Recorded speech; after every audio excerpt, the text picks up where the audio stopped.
After the excitement of the last hour on the congressional debate, is the councilman who represents Sherman Oaks, Noah Ventura Boulevard. He was recently elected, replacing Wendy Gruhl, and who became the city controller. And next month, city controller Wendy Gruhl will be right here, the third Wednesday of next month. With that, I'd like to introduce one of the two council members for Sherman Oaks, one who represents the area north of the Boulevard, Paul Krekorian.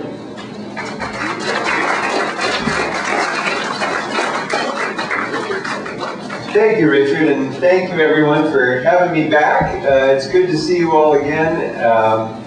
You know, when I was here during the campaign, I talked about getting elected to this office and starting to change the way business is done in City Hall, and I think that despite the trying times that we're facing, we've started to make a little bit of impact in doing exactly that.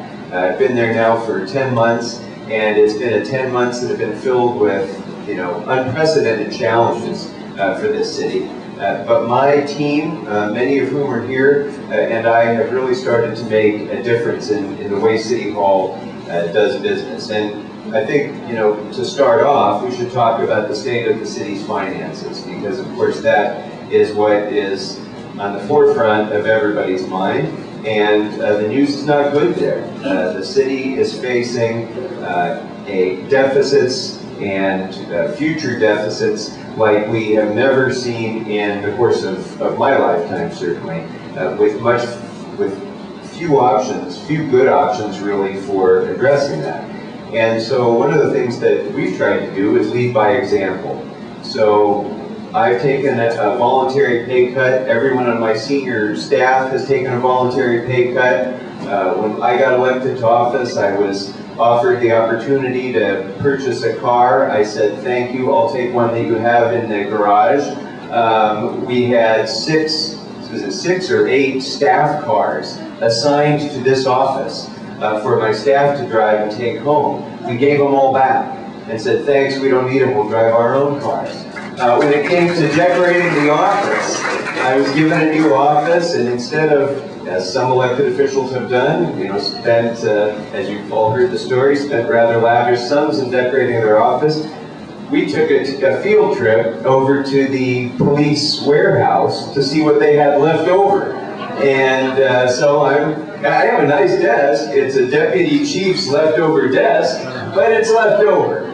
And so we've tried to be as frugal with the dollar as is possible, because that's what the city has to do right now. The other thing the city has to do is really be more aggressive about creating jobs and stimulating our economy. And so I've focused a lot of my attention on doing exactly that in my role as Vice Chair of the Jobs and Business Development Committee. Do you know that this city spends over $1 billion a year on outside contracting and purchase of goods? Over $1 billion a year. And unlike many other cities in this country and this state, we don't give any preference to local businesses when we spend that money. So we treat Sherman Oaks companies the same as we would treat South Dakota companies.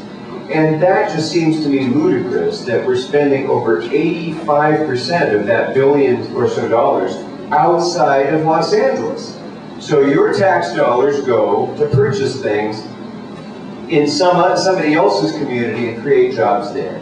Well, I think that doesn't make any sense. So I introduced a motion to give local businesses a preference when they're bidding for those contracts, so that our tax dollars stay in California, you know, at a greater rate, create jobs here. That's the sort of thing that we need to do to stimulate our economy and get ourselves out of this. I'm continuing to do the work that I've been doing as a member of the state legislature to help our film and television production industries continue to stay here locally instead of going off to New Mexico and New York and all the other places that they've been. And we've seen some success in that as production is starting to come back here to Los Angeles and create jobs and have a multiplier effect for all of the local small businesses here as well. I've in the first few months that I was on the job, I was faced with the prospect of a DWP rate increase. You'll all remember when that issue came up. And I guess it was a pretty good object lesson for the new council member in the kind of behavior that the DWP has become legendary for.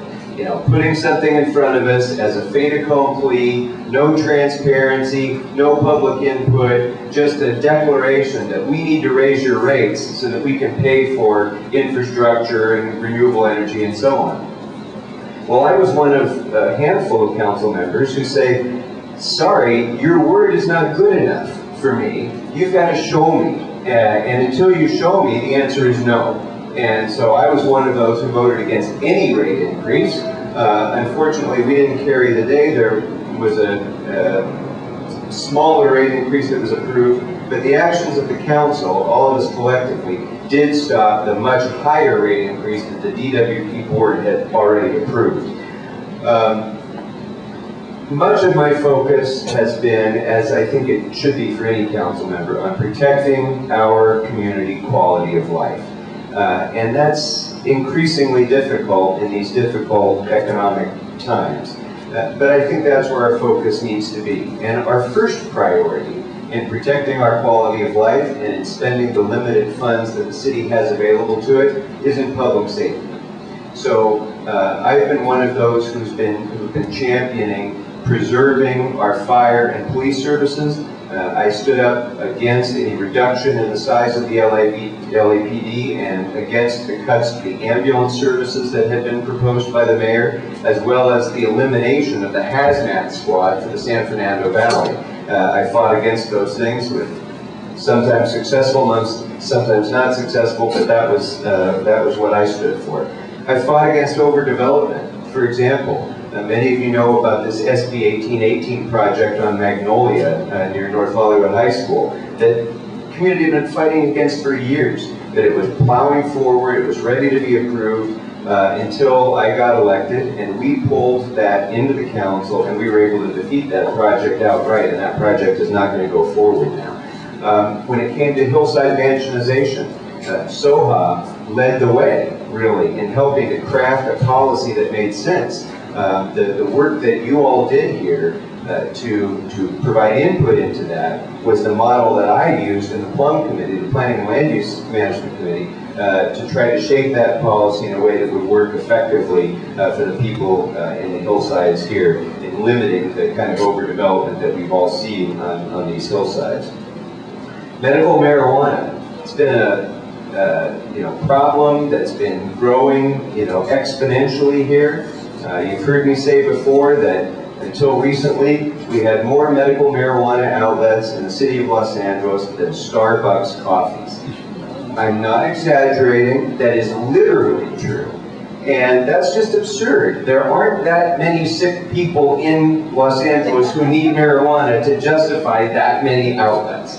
So I was part of the consensus that finally came together to craft an ordinance that would eliminate about 85% of the medical marijuana facilities that we have here in Los Angeles.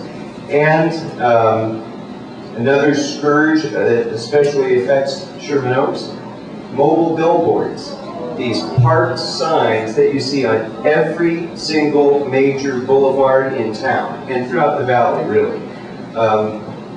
I introduced a motion along with Councilmember Dennis Zine not to regulate them, but to ban them outright.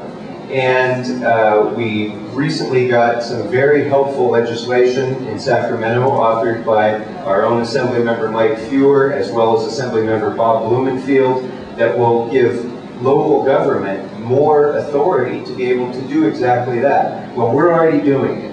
So we're moving forward. The city attorney right now is drafting the ordinance, and I'm working closely with Carmen Tritanich to make sure that we get rid of these things once and for all together. Geez, I've got so many things here that I wanted to talk about, but I know time is limited, so I'll cut it short so I can take your questions, because I'd much rather hear actually from you and about what's on your mind. But I guess I just want to say, in summary, again, we've tried to do things a little differently than what has been done in City Hall today.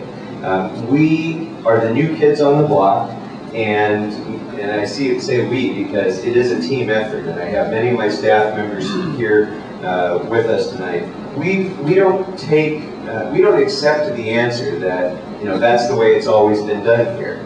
We think outside the box and try to come up with new ways of doing things that are more effective in terms of communication with our constituents, being responsive to them, the way that campaigns are run. I've introduced motions to try to restrict the influence of big money in city campaigns by these independent expenditure campaigns. I'll remember in my campaign, many of you who live in CD2 had your mailboxes absolutely crammed full with mail, most of which was funded by special interest independent expenditure campaigns. So I'm trying to curb that and make sure that you have the information that you need about who's actually behind the funding for those things. So we're trying to adopt a different model, we're trying to do things differently, but the key to all of that is not the work that I do, it's the work that you continue to do as activists for your community. It's the voice that you need to continue to make heard to me, and to Councilmember Kretz, and to our other elected officials through your activism in Soha and your advocacy for your community. I pride myself in trying to be not a leader of this community, but rather an effective advocate for this community. And in doing that, I continue to rely heavily on all of you, Richard, and all of your leadership, and all of you, to provide me with the input that we need to represent you correctly and accurately in City Hall and deliver the things that we need to deliver for Sherman Oaks. So I thank you for that activism. Thank you very much for having me today. Thank you for entrusting me with this job. And I look forward to continuing to work with all of you for many years to come. So thanks for having me, and I'm happy to take any questions you might have. Okay. Hello? Can you hear me? Yeah. Okay. Just so you both know, if you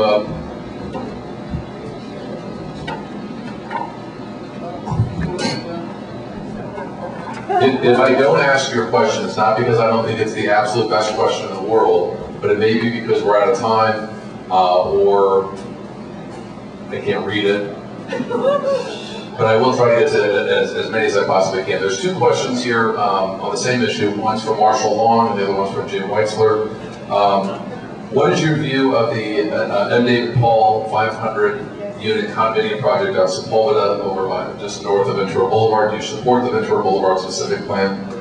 And then, in light of your clear resounding no when asked if you would approve development that exceeds the Ventura Boulevard specific plan limits, what are you requiring of the developers on the same project? Yeah, good questions, and they've already been even quoted in the newspaper as saying that I have been insisting that they reduce density, reduce the size, and that the project is not acceptable as it is now. And so what they've done in response to that is started the process of going out to the community and trying to work with the community and see what would be acceptable.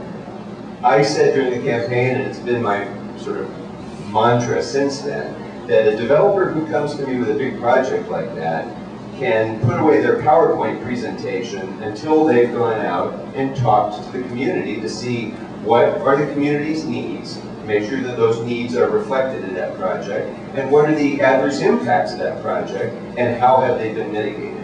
And so far that hasn't been done in this project. I understand that they are in the process of trying to do that. It still has to play out quite a ways before I know whether they are responsive enough to the community to gain my support. Okay. When I say your name, if you do want to stand up, that way he can address you when he's talking.